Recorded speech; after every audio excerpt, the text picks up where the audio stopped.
E aí, galera, no podcast de hoje vamos falar de... Ninguém precisa passar por isso hoje em dia. Tá com gases? Luftal. Ele age rapidinho, em 10 minutos, aliviando a dor e estufamento dos gases e evitando o pum. Porque desfaz os gases ainda na barriga. Chega de passar dor e constrangimento por conta disso. Bora gravar de novo que agora eu tô pronto. Luftal Simeticona, indicado para pacientes com excesso de gases no aparelho digestivo. Se persistirem os sintomas, o médico deverá ser consultado. Dezembro de 2024. You're listening to What She Said with me, Candace Sampson, and this is your weekly reminder to take up big space in life, laugh loudly, absorb new knowledge, and continue to grow and expand. What She Said is your space for the big conversations that matter and the little joys that make life sweeter. This is where empowerment meets self-care and mansplaining has no seat at the table. So grab a coffee, get comfy, and let's jump into it because life's too short not to embrace the good stuff while we tackle the tough stuff. It's a big topic, and if people are not freaking out appropriately, they should be. Yeah. I started to run the numbers, and I was like, over, I think it's like almost 15% of Canadians will lose their jobs. Oh my God. That's just a small taste of what's to come in this interview with Beverlee Rasmussen. Beverlee is a seasoned expert in small business systems and financial planning, with a career dedicated to tackling small business failure. She's the author of Small Business Big Opportunity and has helped countless entrepreneurs build resilient businesses. Today, Beverlee sounds the alarm for small businesses across Canada. With nearly 50% of the country's workforce employed by small businesses, the stakes couldn't be higher. She reveals the potential fallout of tariffs, including projections of a 25% tariff causing over 2.5 million job losses. But it's not all doom and gloom. Beverlee offers practical, no-nonsense advice to help small businesses prepare, from tightening their financial systems to diversifying markets and securing supply chains. This is an essential conversation for anyone connected to a small business. Be sure to share this episode with a business owner you know. Now let's continue the conversation with Beverlee and hear what she said. Hi, Beverlee. It's so good to have you here today. Now, thanks, Candace. Thanks for having me. So this is a huge topic, obviously, and I just want to start with this. Google searches for the term tariff spiked after the election, as did queries about Trump's tariff plan, more than 1,650% post-election. Oh. Searches for who pays tariffs have risen 350% since the election. So let's just start with the very, very basics. For those who may not be familiar, can you explain what tariffs are and why they're being imposed by the U.S.? Yes, I can. That's a great question. So a tariff is a tax or a duty imposed on goods or services between countries, across borders. And they're used for a number of reasons: to balance out trade, to make an even playing field, sometimes by governments to raise capital. They want money, so they'll impose tariffs. In this case, it's being used as a negotiating tool by the U.S. government to control or command or to get a specific outcome. That would be another reason why they would use a tariff. We've seen that with the, softwood lumber, different tariffs over the years, tin. And where do the tariffs go? If a government imposes tariffs, where do those tariffs go? Do they go to the government? They go to the government that's imposing the tariff, yes. So when you cross the border, and you buy a good that's not necessarily tax-free, if you stop at the border, sometimes you have to pay tariffs on those. If you've ever gotten a package in the mail from another country and you have to pay your $14.98, that goes back to that government. And let's be really clear on this. Who pays the tariff? The person paying the tariff is the one exporting the goods or services, or the consumer. Ultimately, it's the consumer that pays. So the prices go up. Right. Okay. So this 25% tariff plan has sparked, obviously, concerns across many industries, all industries. What is the general outlook for small Canadian businesses if these tariffs come into effect? Okay, so let's clarify what small business is, because that's another thing. A lot of people don't actually realize what small is. They think of mom and pop, less than 5 employees. That's actually a micro business. So in Canada, we have 1.22 million businesses, and 1.9 million of them are considered small. And a small business in Canada is less than 100 employees. And then to put that in context, they employ 50% of all Canadians. Wow, that's huge for smalls. And so I got some statistics here regarding the impact. According to Ivy Business School in London, Ontario, I thought it was a good Canadian source, a 10% tariff could lead to a 2.4% point reduction in Canada's GDP over the years, potentially resulting in a loss of over 500,000 jobs. So I multiplied that out. If we did get a 25% tariff, that would be 2.5 million jobs directly impacted, or more than 1 out of 10 Canadians would lose their job with a 25% tariff, virtually crippling our economy. So obviously, today we're going to talk about what businesses can do to try to mitigate the risks that are coming and things that may hit them. What sectors of the small business community are likely to be hit the hardest, and why? That's a good question. So it starts with which sectors are going to be hit the hardest first, and then it has a ripple down effect. So we're talking big manufacturing, oil and gas. I think 60% of crude is exported of U.S. imported crude comes from Canada. So when we saw back in 2004 to 2017 when the oil and gas prices plummeted, there was a world. The prices were ridiculously low, and we saw the impact of that on local economies. So when the big guys go down, the manufacturing, the oil and gas, then everything else trickles down. Because if you have a coffee shop and most of your customers work at the manufacturing shop next door, you don't have customers anymore. So every non-essential purchase becomes, something that's not there. So when we have those big players out of the picture, everything else is impacted. You talk about those ripple effects. I mean, I realize this is a little like looking into a crystal ball, but do you have any thoughts on how quickly we would feel those ripple effects? We saw what happened in the pandemic. We have another example of that in 2008 when all of a sudden there was no money available. It was almost instant. Obviously it takes a little bit of time, but those big hits are quite significant. Even going back to my own business experience in 1997, the airlines took away 70% of our revenue. They just decided to cap our commissions. And so we had in one day, 70% of our revenue was gone, and 39% of every agency in North America went out of business within 3 months. So I've seen this firsthand. So, obviously this is what she said. I always like to look at things from the perspective of women.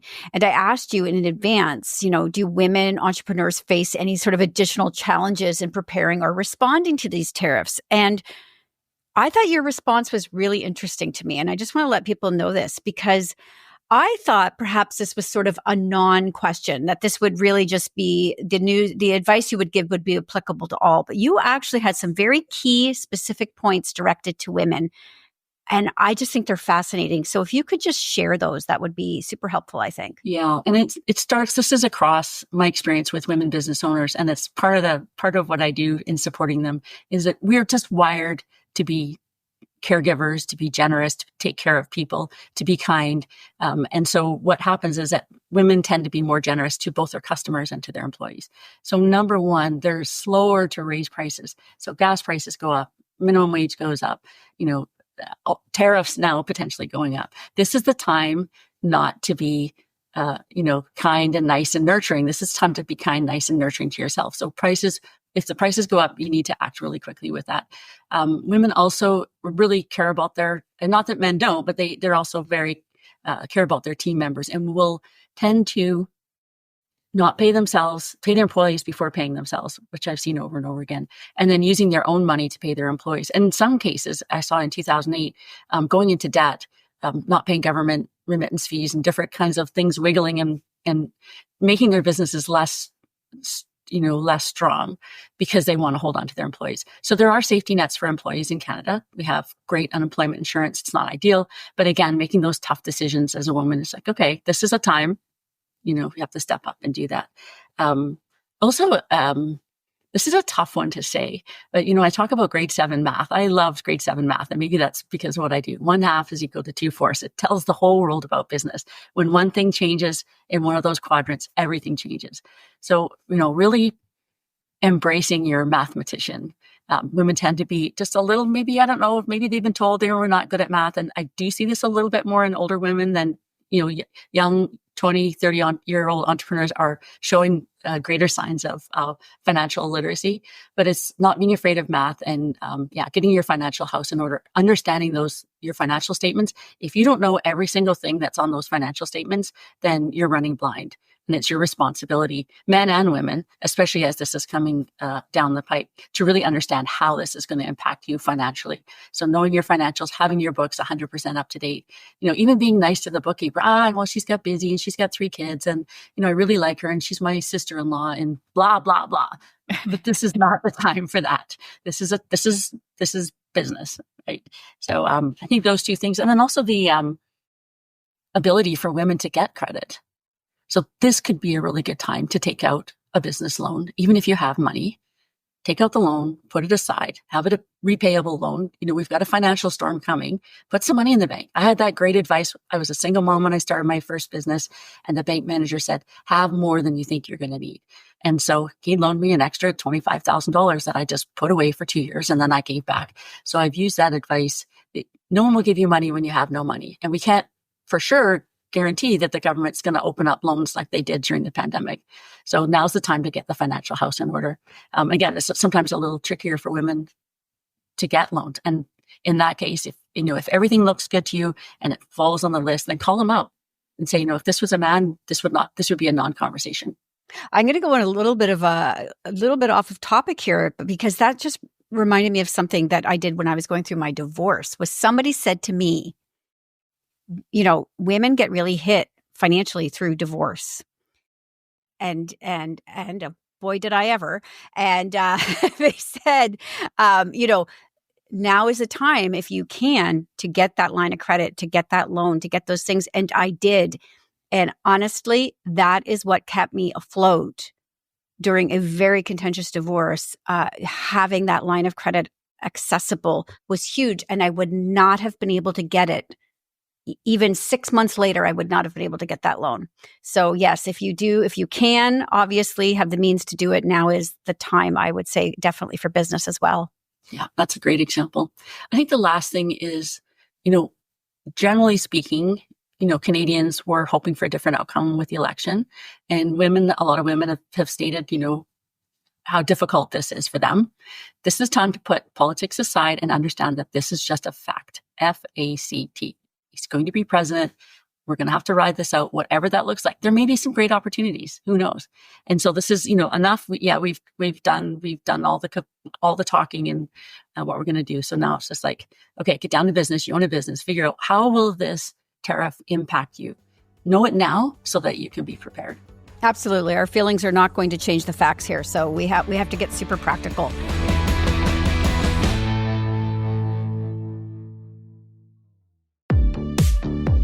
Hi, I'm Michelle Davis, host of Maverick Makers. Every week, I'm meeting entrepreneurs and intrapreneurs who are making it happen. These bold thinkers are taking big risks, are trailblazing the way in their industries and lives, and are changing how things are done or made. You will learn about their journeys, their lessons learned, and their biggest Maverick moves to date. Listen to Apple Podcasts, Spotify, Amazon Music, or at maverickmakerspodcast.com.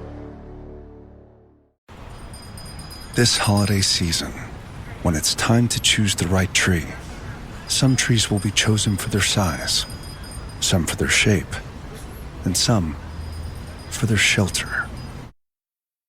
Let's have fewer people under a tree this Christmas. Don't let homelessness assumptions get in the way of homelessness solutions. Go to CanadaCanDoIt.ca. Help the Canadian Alliance to end homelessness.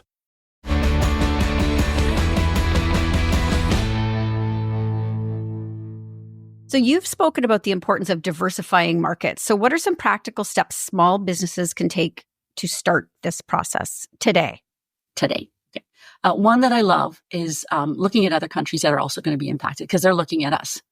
So I've taken advantage. We have a program in Canada called the Can Export Grant, and our export commissioners are amazing. They're helpful, even if like the grant only opens up a certain number of times a year. So currently it's closed, but it will likely reopen again in January.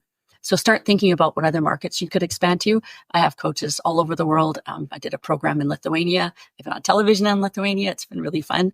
And that wouldn't have happened had this grant not been available. So thinking, sometimes we just think, oh, well, our salt or our, whatever it is that you're making can only be sold here.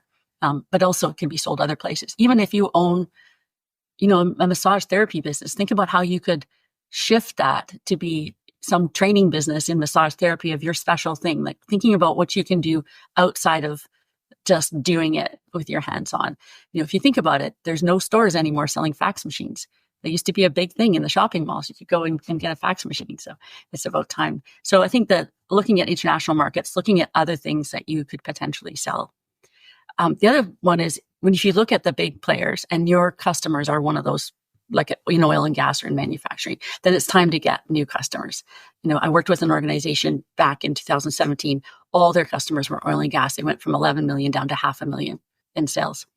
And so very quickly had to go out and figure out what other customers and what other industries could we have. So that would be diversifying within different industries. And I'm hoping that the governments of Canada will start supporting cross-provincial and more Canadian exchange commerce. Small businesses, obviously, they have to assess their supply chains right now because they may be importing a lot of goods as well. And we're going to have retaliatory tariffs, obviously, put in place. So how closely should they be looking at their supply chains to make them more robust against these external shocks? Yeah, I looked at that question. That's a tough one because there's a lot of, again, uncertainty that is out of our control. I'll address the first question. So what can you do is, again, looking at local supply chain is probably the most obvious answer. Where can you get this product or service in Canada? And I often hear, well, it's too expensive. Well, raise your prices. It's okay. Because people would rather have you in business and not have you in business than save you a few dollars. It's our perception, could be our perception that others won't buy our products and services if they're too much money. But if you saw during, again, the pandemic, if you had masks, then people would pay anything for them. So if we have this complete chaotic disruption, then whatever you're selling could be worth it. So again, I'm looking closely. There's things like, in the construction, I saw the container ships go 10 times higher. Shipping was 1,500, then it was 15,000 for a short period of time. So those kinds of things, I don't really have an answer for. Just being prepared. I don't know if stocking up.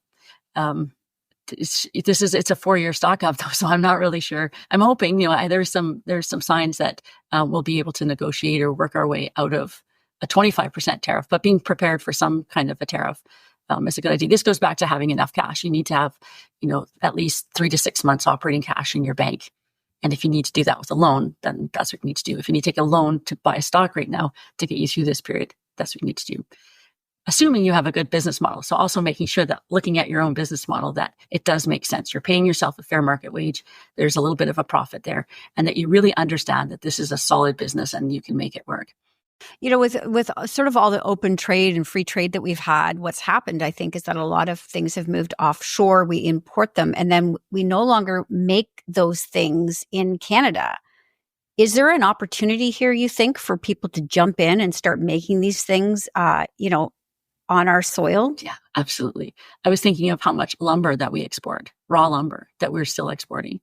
It's that's to me, that's a very obvious, terrific answer to this, and then, so if we're looking at government supports, that would be a place to start, is manufacturing. What can we do local to, again, instead of exporting our raw materials, what can we do to start manufacturing here at home? For small businesses that are already operating, I mean, my God, my heart goes out to these small businesses. I mean, they have been through it, Beverlee. So they're already operating on tight margins. What are your top recommendations for financial planning to deal with potential cost increases? Yeah, I think it goes back to the number one thing that we chatted about a little bit earlier for all business owners is get your books up to date. It sounds foundational and it sounds simple, but most business owners operate with a lag. They're they look at their books once a year. So you need to have your books filed, your bank statements reconciled and up to date within 30 days of the last month in. So 100% of the time, you know exactly what you're dealing with, because without that, you're running blind. You know, it's absolutely impossible. So having them up to date. And the second part is understanding what those statements say. I think the top advice. And then looking at, you know, if you're looking at signing a lease and you know that there's a good possibility that this business might not be viable with a 25% tariff, then maybe now is not the best time to sign that lease. Maybe take a 3-month or a 6-month lease until we can see what the implications are. So by making those strategic decisions now, that will mitigate some of the risk. A lot of small businesses are really integral to their local communities. And you mentioned, you know, we could potentially see an unemployment rate of 15%. But are there any other ripple effects of these tariffs on employment and community well-being that we're not maybe talking about enough? Mm-hmm. Well, we see it with, doctors are a good example. You know, if a doctor doesn't want to be in a small community, then you see what happens, the ripple effect of people moving away. And so with small business, it's very, very much doctors are a small business owner. You know, it doesn't make sometimes viable financial sense for a doctor to be in a small community. So for small business owners, once the small businesses start going away, then we have empty buildings, then we have greater vandalism, so more crime. And then also there's no businesses there, there's no jobs there. So people don't want to move there. So there's less children. And so we see schools closing. And then again, we see hospitals closing. So it definitely, it's happening already in Canada and rural communities. And this will even exacerbate that even more. People will go to, central cities to get jobs. People will go where their jobs are. Okay. So, I don't know. I hadn't thought of that. And I'm actually just sitting here a little bit in shock thinking about it, because it's so true. A lot of times you see communities all over the place that are sort of built around a small business. And if that small business falters, I hadn't thought of how impactful that would be on the community. Honestly, that is horrifying to think about. So what role should the Canadian government and industry associations be playing then in supporting small businesses right now? I think that one thing I'm really glad about, there's a lot of noise, there's a lot of talk. We did have our leader head down and have some conversations with the future president, whatever that looks like, to continue that process.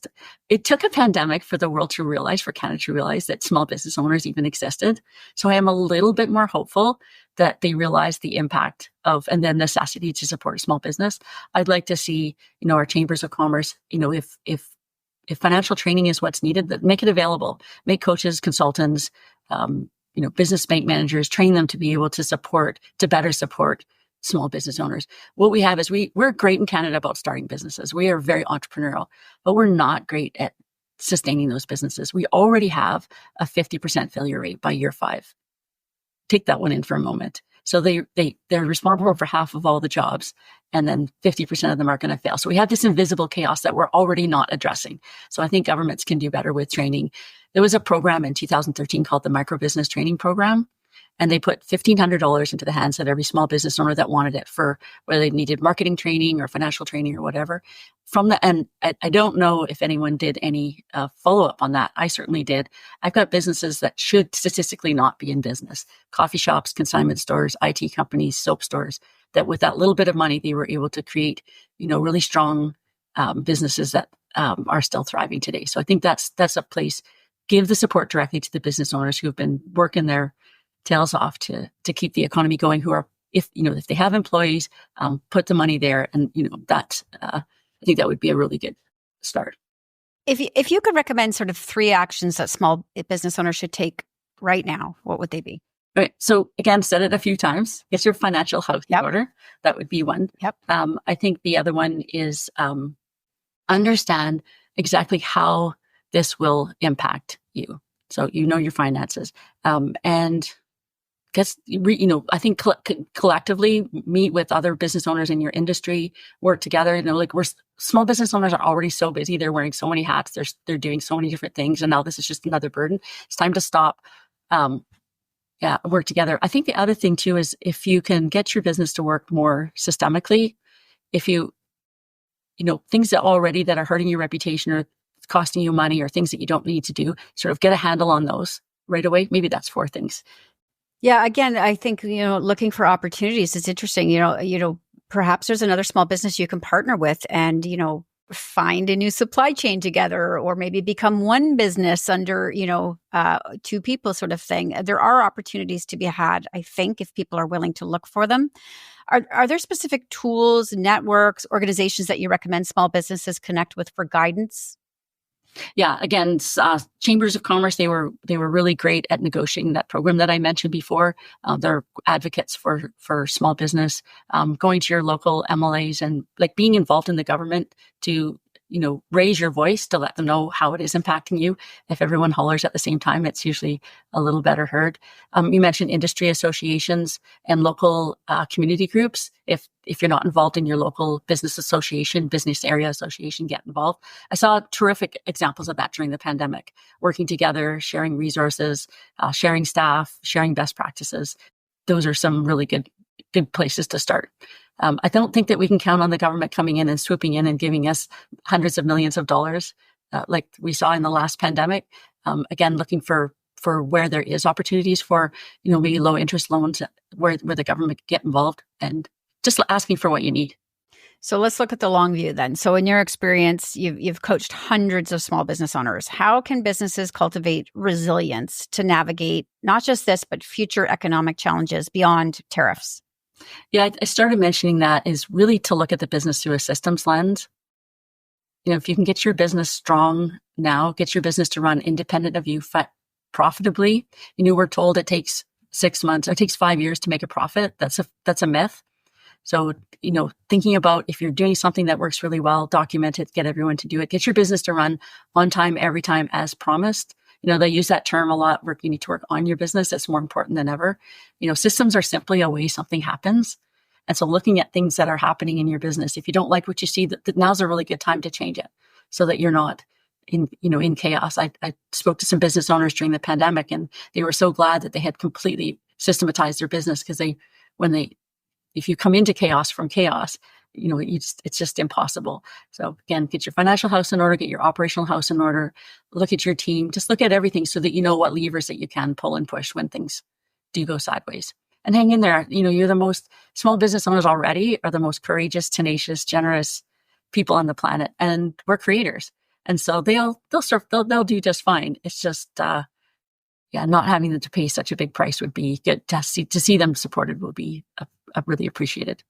I want people to be able to reach out to you and connect with you, because you obviously you help small businesses, and you've been so generous with your advice today and so honest with your advice today. I truly appreciate that. A lot of people would try to sugarcoat and say, "You got this," and you're just being honest. I really do appreciate that, Beverlee. So where can people connect with you to sort of continue this conversation with you? Thank you. So I don't know if you know this, I've spent my entire academic and professional career focusing on small business failure and what to do about it. I'm not okay with the 50% failure rate. So I've written 2 books. One is the Successful Business Field Guide. And last year I launched a book called Small Business, Big Opportunity: Systematize Your Business, Create Personal Freedom, and Live the Entrepreneurial Dream. My book up here. Chapter 4 talks about the money. It was, I think, one of the most compelling ones that I wanted to write, but really covers all aspects of the business. People can just look for BeverleeRasmussen.com. They'll find me if they want to chat. And my goal is to get, I figured it out. My goal is to get the work that I've done, the field guide and the books, into the hands of economic development agencies in Canada. People that have the resources that are supporting small business. If you're being handed things like SMART goals and if you're being told you just need a better mindset, then turn around and run in the other direction. You need better advice than that. So yeah, happy to reach out to anyone. Thank you so much, Candace. Well, that's why I appreciate your advice today. Thank you. You did not touch mindset at all and stuck to the facts and left the feelings out of it. So Beverlee, thank you so much. We'll have you back again soon. Yeah, my pleasure. I appreciate the opportunity. Thanks, Candace. If you enjoyed today's episode, please take a moment to share it with someone who'd love it too. And don't forget to hit subscribe to What She Said with me, Candace Sampson, on your favorite podcast app. It's the easiest way to stay connected. Want more? Sign up for my newsletter at whatshesaidtalk.com to get all the latest updates, and let's keep the conversation going on social. You can find What She Said on Facebook and Instagram, and you'll find me on Threads, TikTok, and Blue Sky at Candace Said. Thanks for listening, and I'll see you next week.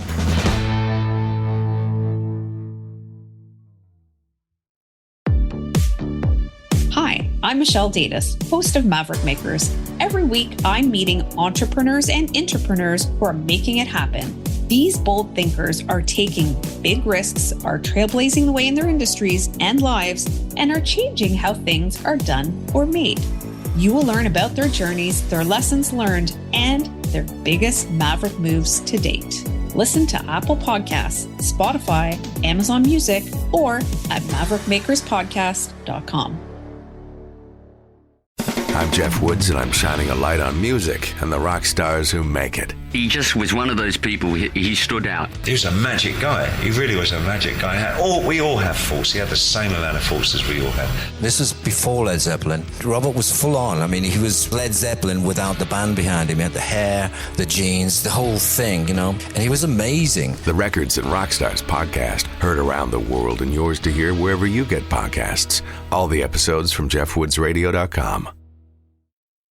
Another Sound Off Media Company podcast.